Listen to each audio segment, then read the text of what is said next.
It's 5 a.m. on Sunday morning, and I had a few thoughts on my mind that I wanted to share about finding your tribe, finding the people that you relate to, that if you're really ambitious, are also ambitious. And, some people fall into the trap of, oh, if someone's super ambitious and they want to make a lot of money and you want to do the same, then they're my tribe. But it's not true. Some people have different mindsets, even if they want to be successful. Some people have a bias toward certainty. People who have bias toward certainty, I'll give you a few examples. Most of the guys who go get their MBA from a top business school and then work at a consulting or investment banking firm, and that's the least risky, highest reward path. That's why it's so attractive, right? There's not much risk involved in it. If you get an MBA from a top school, an Ivy League school, or, you're pretty much set. And look, don't get me wrong, it's pretty difficult to get there, but it's a much more certain path. So if you're willing to do the work, so you can have that sense of certainty, then go for it. Personally, it's not my kind of people that I relate to too much, right? Not that I can't be around them, and I definitely learned so much from guys in finance. I mean, it's you have to have an essential base in finance of knowledge and skills, but those guys, it's a different lifestyle, it's a different mindset versus the guys who wear t-shirts and jeans every day and want to create and build something big, right? Because they don't care how they look.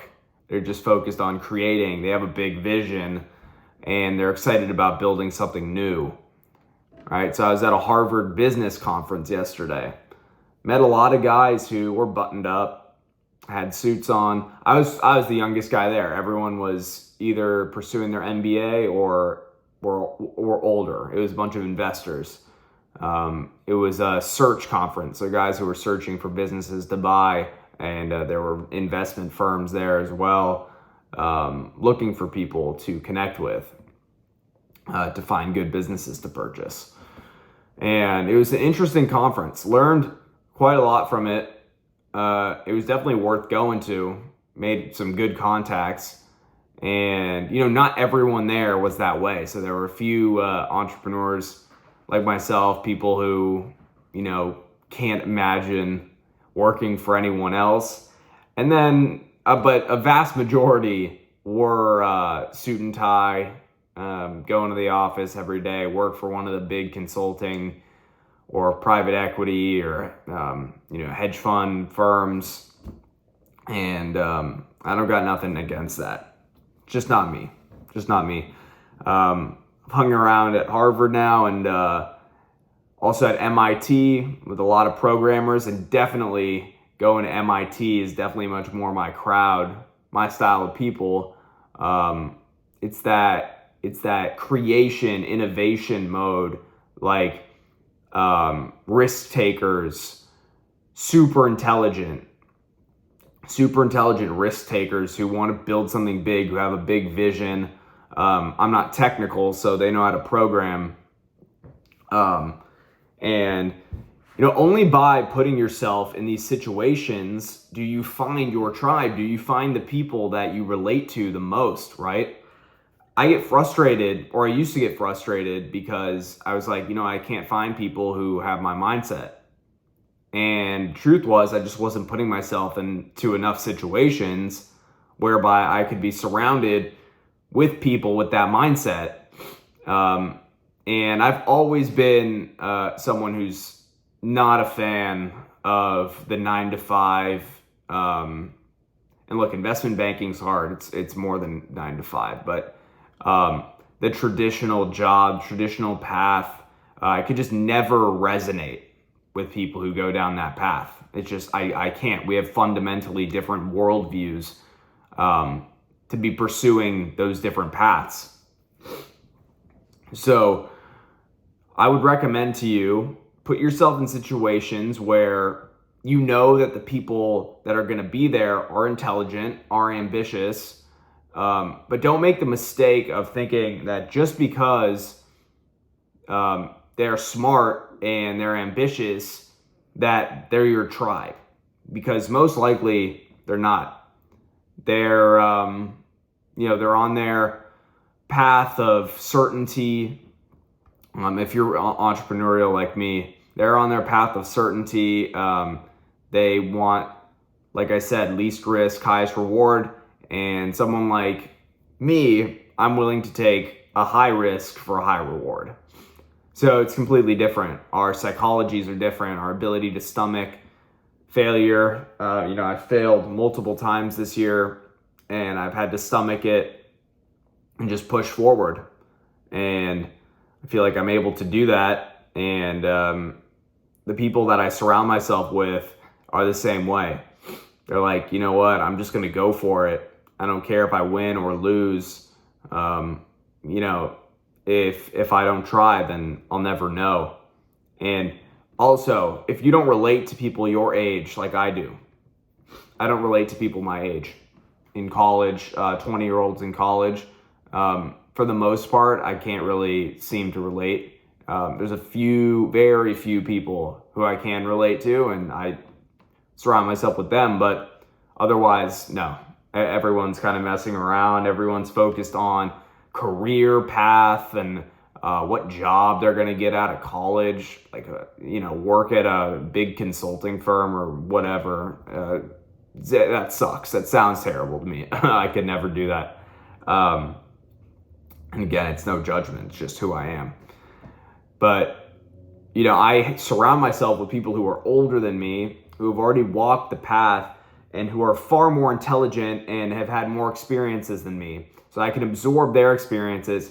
And most people are very gracious when they're older to be sharing their mistakes, the mistakes that they made when they were young and what they wish they would have done at 20. And then what you also need to be careful with when you're surrounding yourself with older people is that they will cast their opinions on you. It will say, you're only 20, be patient, right? It's nonsense. They're saying that to you because it took them decades to finally have some material success, right? It took them until they were 40, 50, 60 years old for the fruits of their labor to start kicking in.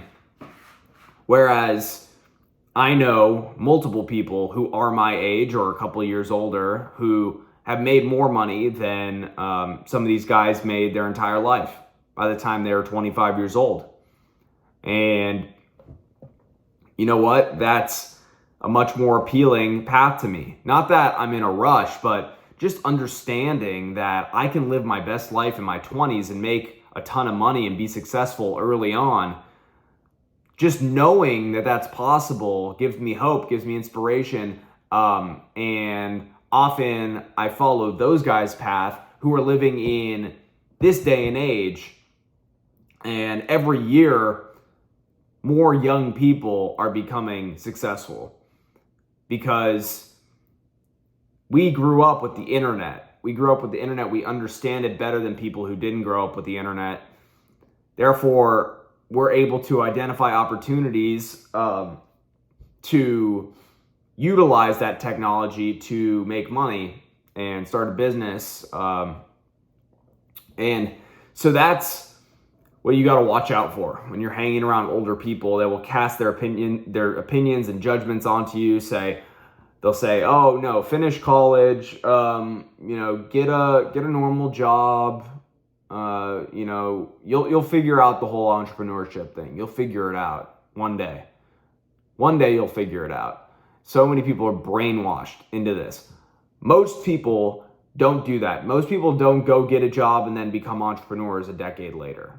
Now, a lot do, don't get me wrong, but most people, once they get into that position where they're at their consulting firm or at their private equity firm and they move up the ranks and they're steadily making more money every single year, they're like, I'm good. They get comfortable. it's a super comfortable position to be in, right? When you've been at a firm for a while and you've moved up and whatever, if you're at a PE firm, you become a managing partner or whatever, and you're making good money, and that whole dream you had to start something new on your own, to pursue something that could be even bigger, fades away, and you live the rest of your life in comfort. So I know that if I want to build something big, it needs to start now at 20. It needs to start right now. I am not going to be patient and wait decades to achieve success, right? I'm willing to wait to become successful. I'm willing to grind for the next 10 years of my life.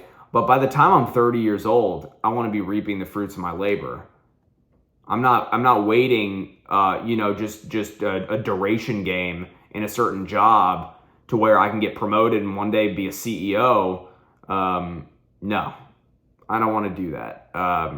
And if this sounds like you as well, start something now.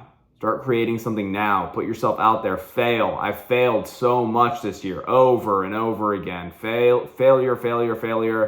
And then finally, I started seeing a little bit of success coming in recently. And, don't be so hard on yourself. I don't know how to celebrate my wins very much. That feeling of first success, it's good for a couple minutes, at least it was for me, and then it just faded. So let yourself celebrate that win. It'll drive you to keep going. So look, I want to thank you for watching this video today. Start thinking about your tribe, who you're hanging around right now, and the kind of people you want to start hanging around. And the best way to figure that out is, who are the people you're watching online, right? Most of you are watching YouTube all the time if you're watching this. Who are you watching on YouTube that you look up to, that you want to be like? Like for me, it's people like Sam Ovens, people like, Alex Hormozy, these guys who are, internet entrepreneurs.